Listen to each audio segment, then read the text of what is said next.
เลิกงานเลยพี่น้องบรรยากาศลมฝนสิตกอากาศยามแรงๆหลังเลิกงานหาโรงงานบรรยากาศหลังเลิกงานเห็ดนะสนเห็ดยังวะเด็กเด็กถึงจะไปถามเนี่ย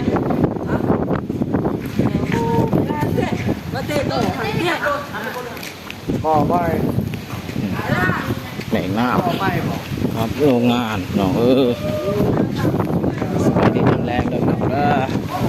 สวัสดีทุกคนนี่คือว่า พี่น้องไปสวัสดีครับอาจารย์เปิดเด้อพี่น้องเด้อ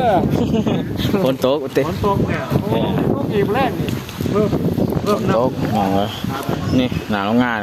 มีน้ำได้เลี้ยงปลาก็ได้บ้านนี่น้ำท่วมโรงงานเลยโรงงานพี่น้องเอ้ยฝนตกนะพอหอมปากหอมคอพี่น้องชั้นนี้แหละ